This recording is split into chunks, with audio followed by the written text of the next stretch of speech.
Hi, welcome to your vibration classes. और आज हम अपने एक नए चैप्टर के साथ, जो आपके चैप्टर का नाम है जल के स्रोत। एक बार मैं देख लेती हूँ चैप्टर का नाम आपका क्या है।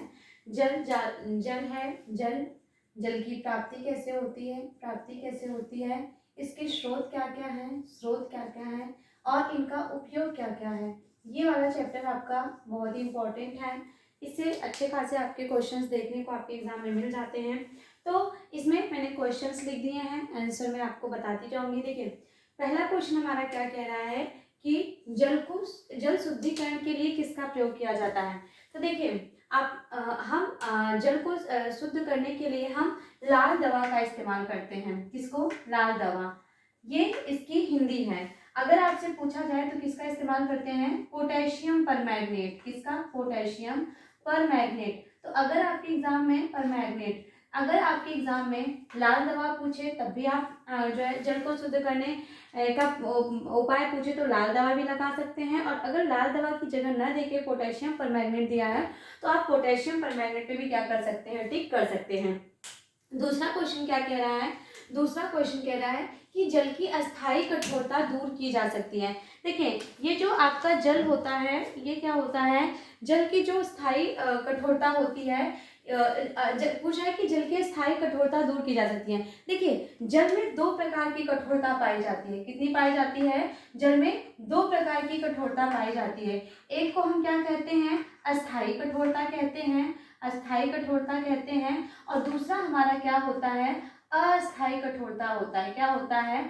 अस्थायी कठोरता होता है। तो अगर आपसे पूछे एग्जाम में, अगर यही पूछ लें कि जल की कठोरता कितने प्रकार की होती है, तो आप क्या कहेंगे? दो प्रकार की होती है। एक होती है अस्थायी कठोरता होती है और एक क्या होती है? आपकी अस्थायी कठोरता होती है। ये जो अस्थायी कठोरता होती है, ये भी क्या होती है? किन किन विधियों से इनको दूर किया जा सकता है और अस्थायी कठोरता को किन किन विधियों से दूर किया जा सकता है।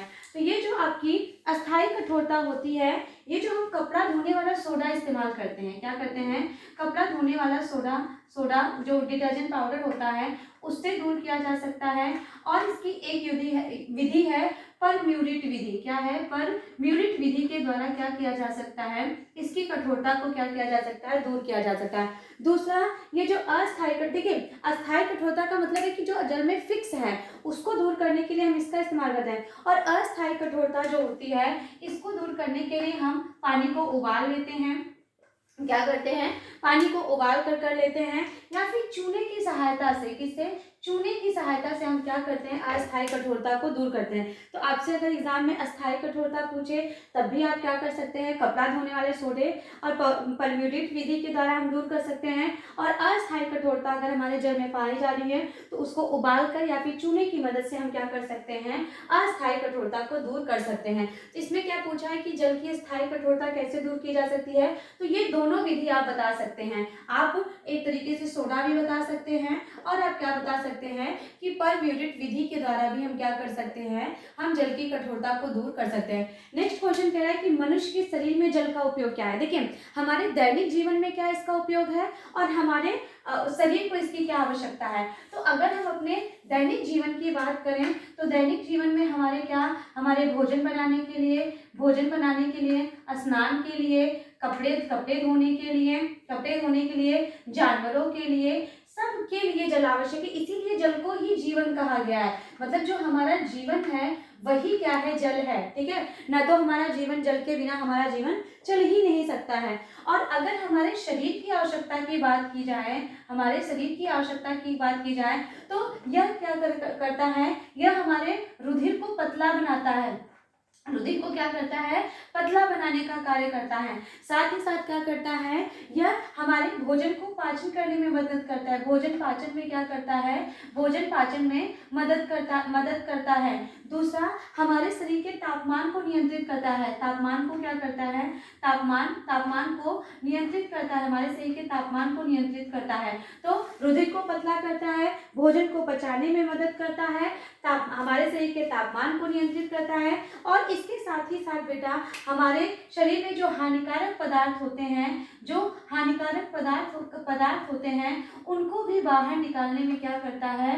बाहर निकालने में मदद करता है। तो ये तीनों, आप अगर आपसे पूछे मनुष्य के शरीर में, अगर दैनिक आवश्यकता पूछे तो दैनिक आवश्यकता में आप ये सब बता सकते हैं कि भोजन, स्नान, कपड़े, जानवर, हमारे पीने के लिए पानी सबके लिए जरूरी होता है। और अगर मनुष्य के शरीर के लिए पूछे तो आप, क्योंकि ये हमारे ब्लड को क्या करता है, लिक्विड फॉर्म में बनाता है, हमारे डाइजेस्टिव भोजन को, जो हमारा फूड सिस्टम होता है उसको डाइजेस्ट करने में मदद होता है, हमारी बॉडी के टेम्परेचर को मेंटेन रखता है, और जो भी हमारे से, जैसे आपको पसीना होता है ना, तो ये सब क्या है, ये सब, इन सब के माध्यम से हमारे शरीर के अंदर जो हानिकारक पदार्थ होते हैं वो भी क्या होते हैं, बाहर निकल जाते हैं। जल का रासायनिक सूत्र क्या है, सिंपल सा आप बता सकते हैं कि H2O जो है वो क्या है, हमारे जल का क्या है, रासायनिक सूत्र है। शुद्ध जल कैसा होता है, तो हम सभी जानते हैं कि शुद्ध जल रंगहीन होता है, क्या होता है, रंगहीन होता है, गंधहीन होता है, और कैसा होता है, स्वादहीन होता है, स्वादहीन होता है। तो शुद्ध जल कैसा होता है, रंगहीन होता है, गंधहीन होता है, और क्या होता है, स्वादहीन होता है। जल को शुद्ध बनाने के भौतिक साधन, मैंने डस्टर कहाँ रख दिया, एक मिनट। अब ये क्या कह रहा है कि जल को शुद्ध बनाने के भौतिक साधन क्या है। देखिए अब हम पढ़ेंगे कि जल को शुद्ध करने की कौन कौन सी विधियां हम इस्तेमाल करते हैं।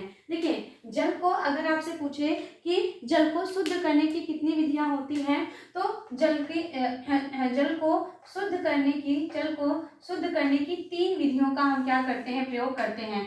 एक हमारी क्या होती है, एक हमारी भौतिक विधि होती है, क्या होती है, एक हमारी भौतिक विधि होती है, दूसरी हमारी रासायनिक विधि होती है, क्या होती है, रासायनिक विधि होती है, और तीसरी हमारी क्या होती है, यांत्रिक विधि होती है। कितनी होती है, यांत्रिक, कौन सी होती है, यांत्रिक विधि होती है। तो अगर आपसे सिर्फ ये पूछे कि जल को शुद्ध करने के लिए कितनी विधियों का हम प्रयोग करते हैं, तो आप बता सकते हैं कि 3 विधियों का प्रयोग करते हैं।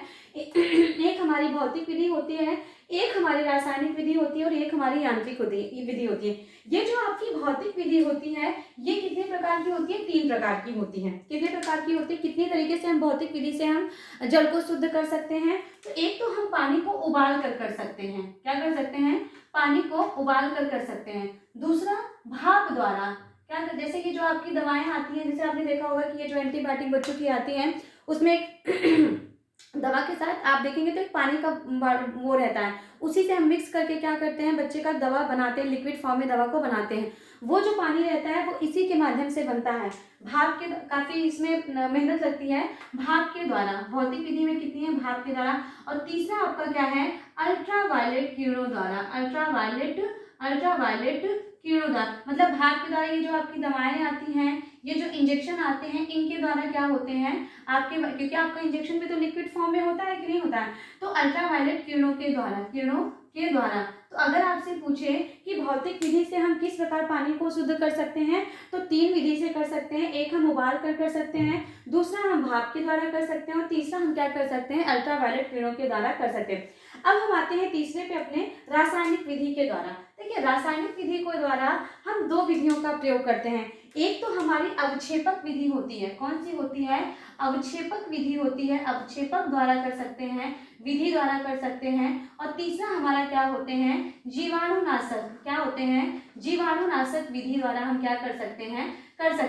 अब ये जो आपका अवक्षेपक विधि है, इसमें भी आपके कितने आते हैं, 2 आते हैं। कितने आते हैं, 2 आते हैं, ठीक है। अवक्षेपक विधि में कितने आते हैं, 2 आते हैं। एक तो आपका क्या होता है, एक आपका फिटकरी होता है, एक आपका क्या होता है, फिटकरी होता है, और दूसरा आपका क्या होता है, निर्मली होता है। अब आप कहेंगे कि मैम ये निर्मली क्या होता है, तो निर्मली एक पेड़ होता है, उसी का प्रयोग करते हैं हम पानी को शुद्ध करने के लिए। तो अवक्षेपक विधि में हम फिटकरी का प्रयोग करते हैं, और हम किसका प्रयोग करते हैं, निर्मली का। जीवाणुनाशक में कई सारी चीजों का हम प्रयोग कर सकते हैं। इसमें आपका जैसे सब जीवाणुनाशक में आपका कौन सा आता है, लाल दवा आती है, जिसको हम क्या कहते हैं, पोटेशियम परमैंगनेट भी कहते हैं। लाल दवा आता है, आयोडीन आता है, आपका आयोडीन आता है, चूना आता है, तुतिया आती है।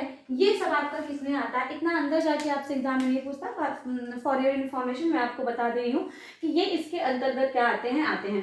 अब आपका तीसरा आ गया यांत्रिक विधि। यांत्रिक विधि में भी हम 3 प्रकार देखते हैं। कितना देखते हैं, 3 प्रकार। एक तो हम पहली देखते हैं घड़ौची विधि देखते हैं। क्या देखते हैं, घड़ौची विधि देखते हैं।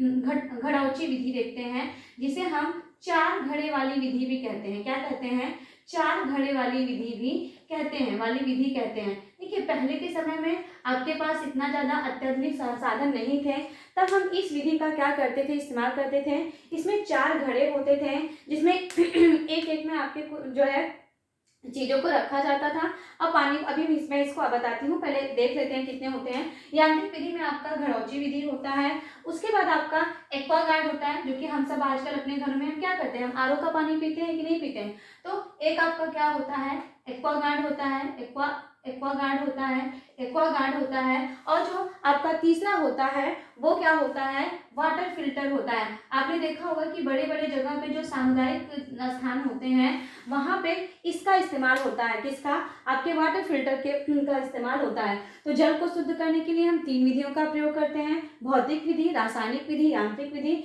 भौतिक विधि में आपका तीन है, उबाल कर, भाप के द्वारा, अल्ट्रावायलेट के द्वारा। रासायनिक विधि में दो है, अवक्षेपक के द्वारा और आपके जीवाणुनाशक विधि द्वारा। और यांत्रिक विधि में आपका क्या है, घड़ौची विधि है, आपका एक्वागार्ड है और आपका क्या है, वाटर फिल्टर है। तो इसमें क्या पूछा है कि जल को शुद्ध बनाने के भौतिक साधन क्या है, तो आप यही बता सकते हैं कि या तो उबाल कर, या तो भाप के द्वारा, या तो अल्ट्रावायलेट किरणों के द्वारा।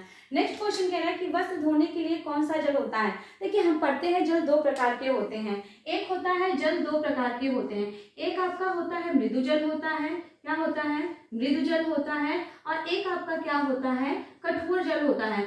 तो अपने दैनिक जीवन में हम सबसे ज्यादा, दैनिक जीवन में जो जल हम सबसे ज्यादा उपयोग करते हैं और जो हमारे लिए उपयोगी होता है वो आपका कौन सा होता है, मृदु जल होता है। तो आपसे पूछा है कि वस्त्र को धोने के लिए कौन सा जल उपयोग किया जाता है, तो मृदु जल का क्या किया जाता है, उपयोग किया जाता है।